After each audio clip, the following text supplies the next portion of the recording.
Hi everyone, my name is xSlamFox, and today I wanted to talk to you about Nightwave and Infested Mobility. These are a couple of things that have been on my mind recently, and I'd just like to go over them. Right now we are in our third season of Nightwave, and I think that we've had a very long time to get accustomed to the system of earning credits and using those credits to buy items. Most of us have already bought all the cosmetics and all the things that we could possibly get with Nightwave, but just to make sure everyone knows what I'm talking about, doing tasks for Nora for Nightwave grants you standing, and then that standing gets converted into credits, and these are some examples of tasks. You have things like polarized, not a warning shot, kill enemies, do rescue missions, things like that. A lot of these tasks are pretty easy to complete. Here is Polarize, for example. I saw that I had the Polarized task. I don't really have anything that I was planning on formatting right now, but it's very easy for me to just choose a gun or a weapon that I use a lot and slap a forma on it. So I wasn't sure what weapon to use in this circumstance, so I go for one that I wind up using a lot and one that I think is very good right now. And so I search out the Stropha and I apply a forma to it because it's a good weapon, I like using it, it doesn't hurt to have more forma on it. This is an example of Nightwave being a good thing, or at least not a bad thing. It's not subtracting from my gameplay in any way. I'm playing the game as though I normally would, and I'm being rewarded for it. But right now the problem with Nightwave is it really feels like instead of playing the game that you normally would and being rewarded for it, you're actually being forced to play the game the way that they want you to. So right now I just want to cover a few of the Nightwave acts, and I want to talk about them and what I think about Nightwave and what is okay and what is not okay. Here's a good example, Earth Miner. Mine 6 rare gems on the plains of Eidolon. Any miner mission where they want you to mine rare gems is okay with me, because it's usually not a lot of rare gems, and it usually goes pretty quickly, and usually those gems have a use. Here's a really good one, just kill 500 enemies. If I'm playing the game, I'm going to wind up killing 500 enemies. But for every good one, there's just as many bad ones. Sanctuary Researcher, for example, says complete 5 scans for Cephalon Samaris. A lot of people might find this as more of a chore instead of a task. Not many people check in with Samaris every single day and go and get a target to scan. And for those that don't, they need to go out of their way to perform a chore instead of be rewarded by doing something that they would normally do anyway. Right here we have Rescuer, and this is a broad type mission category where it'll say complete 3 sabotage missions, complete 3 exterminate missions, complete 3 rescue missions. I think that this is totally fine. It does not go out of the player's way at all, and if they really want to do this, they can probably just grab a couple relics, kick back, meet some new people, crack some relics, and complete this at the same time. Here's another one called Test Subject. This one kind of falls in a gray area for me.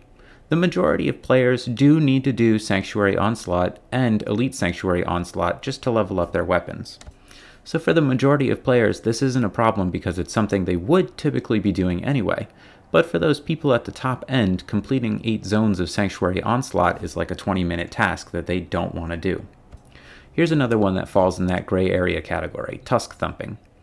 For you to go to the Plains of Eidolon and beat a Tusk Thumper, it's not that bad. It's something that sometimes people are doing. You're not going to find a group for it. It's something that you're going to be forced to do on your own. And sometimes it can be frustrating to find Tusk Thumpers. It's never frustrating to simply run a survival mission for 10 minutes or run a rescue mission for 10 minutes. That's not bad. So I would like to see a few of these changes come to Nightwave, and I would like to see a few of these things get removed. I think that Nightwave needs a fair amount of revision, but I do think that they're trying their best, and hopefully we'll come to a happy medium where everybody is enjoying Nightwave and we feel like we're being rewarded for things. The other thing I wanted to talk about is one of the Helminth abilities called Infested Mobility. For anyone who hasn't used Infested Mobility yet, they might not be familiar with it, so I'm just going to do a quick mission here to showcase what it does. Right now I'm playing Chroma, and I'm playing on a build that gives me a good amount of duration, and it gives me a very high amount of power strength. Think like 150% duration and 300% power strength. It's a build type that a lot of people use for DPS frames or for frames that they know can achieve very good things with strong buffs with high power. This is what happens when you put Infested Mobility on that. You go soaring, you go flying so far, so fast.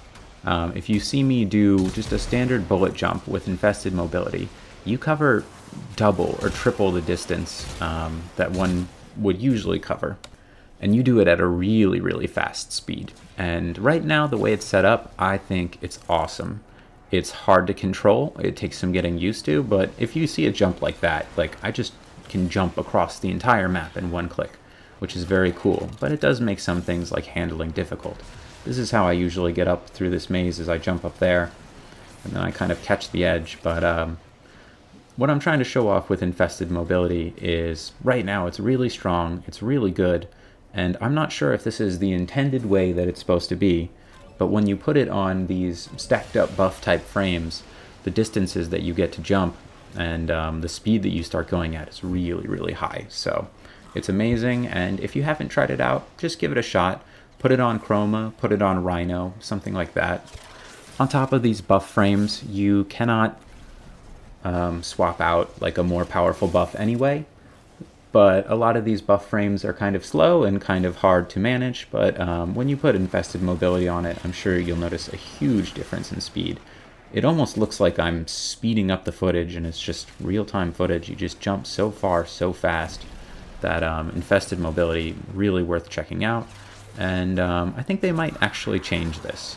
I think that this might be a little bit more than what they intended, so when you start seeing people like jump across entire rooms like that, I think that's something that they don't want to happen.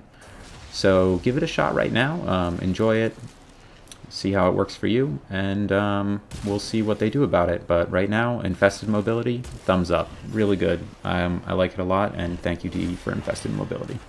Other than that, I'm just continuing on my mastery grind right now. I'm going for MR30.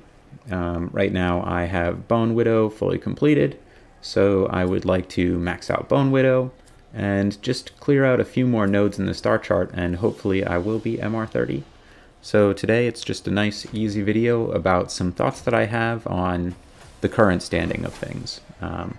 I would rather see Nightwave get taken out or changed than have it re-implemented the way that it's been going.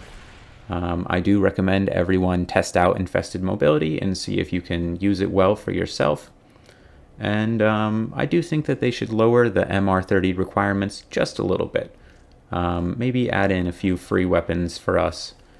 And I think other than that, you know, everything's pretty good. The game's not in a terrible state. It definitely could use some patches here and there, and Bone Widow has a lot of problems from what I've noticed so far. But thank you everyone for checking it out, and have a good one.